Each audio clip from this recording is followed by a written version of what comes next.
Hey guys, just wanted to hop on one more time before I take off to put on my mama cap.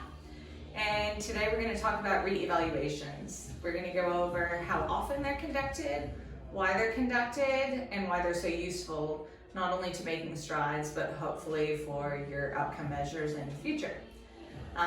We're including Mr. Peter, one of my best friends, whether he admits it or not. And Peter, can you please tell us, how long have you been a part of the Making Strides family? I've been going to Making Strides for nearly 7 years.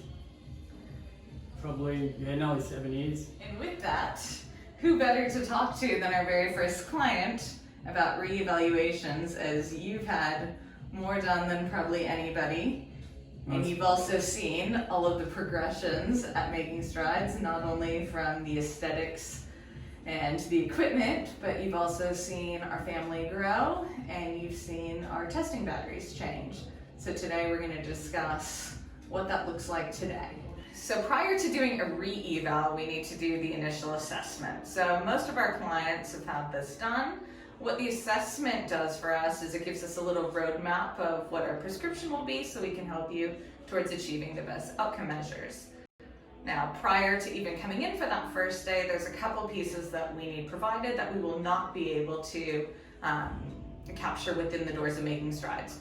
So what that would look like is your application pack, which is provided through emailing the info account at info@makingstrides.com.au. The thing it does, it gives that person who's never been here, obviously, that's what they have in an eval, the opportunity to say to you or Meg or whoever, this is what I want to be able to do. Absolutely. You know, so they have some input, and that's the killer. If people don't have any input, you're behind the 8 ball. And that's the point exactly, Yeah, that it so should be patient-centered. And just because I have different outcome goals for you doesn't mean those are your specific goals. Sure. So we always need to work together. So after we've had that assessment, we've created that program, we're implementing that program, then we do our reassessments, which then tests how is our programming working. Is it in line with your goals? What changes have you made? Have you made changes in medication? Well, maybe that's altered your spasticity. So maybe we want to do some different spasticity testing measures, which will then also assist not only with your comfortability in and out of here, but also trying to, again, look at what your big ultimate goals are. Other people have goals that are quite different. So somebody might be looking at pushing within the community. So we might choose a 6-minute push test. And then we would assess that goal within another 6 months, sometimes even shorter than that, depending on the length of stay, because we do have visitors and permanent clients. Somebody else may be looking at ambulating on their feet, and at that point, when they're moving from, say, the chair to crutches, we might choose to do ambulation testing measures. We might also be testing people's fall risk. Not only do these testing measures help them towards their outcomes, but it also helps us to helping you support with your NDIS reporting needs. So Peter, as somebody who is supported by NDIS, I know that we have also done some reports for you that have been based off of our assessments that have helped you not only to have sessions in here, but have also helped you out of here. You're very independent. So I know that for Peter specifically, it's not about what support he has. For Peter, it's all about being functional, independent, and knowing that he's the one in the driver's seat. That's it. Pretty much, yeah. Hits the nail on the head.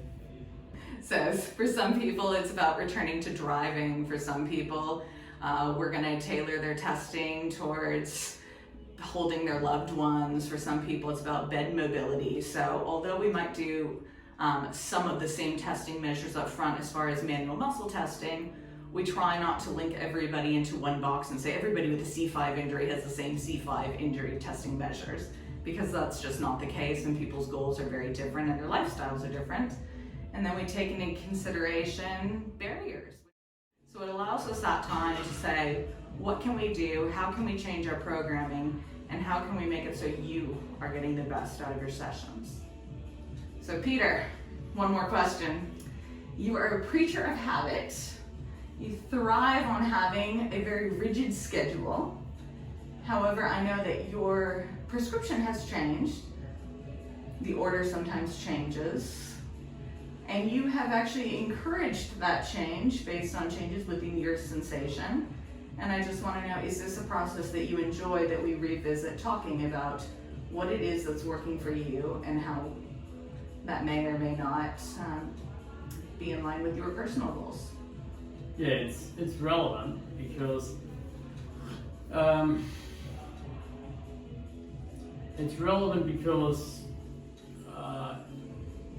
to have these evals, you get a better idea on what you've achieved, and depending on who's doing the eval with you, whatever trainer it might be, they get their chance, I suppose, to air some new ideas on some specific stuff that we'll do in a 2-hour session. As Jenny was just saying before, they were C5, they're not all going to be the same. If you're a T12, no T12 person is going to have all the same problems in their life because of their spinal injury. So it's such a diverse injury to have, regardless whether you're all different levels. So yeah. Yeah, I found for a lot of people it's actually their favorite day, because unlike when you're just going to the gym and you're looking at trying to achieve a 1-hour max or looking at weight loss, and then you can say, well, the numbers don't lie. It's a really great way to be able to actually test what you've been working so hard on, because sometimes those achievements might feel very small, but when you look back, and especially with all the video footage we compile, it's nice for you to be able to actually give yourself a nice pat on the back and say, job well done. So that's a big reason why we will continue doing regular evaluations, and why if anybody has any questions as far as when your next eval is, please make sure to voice them.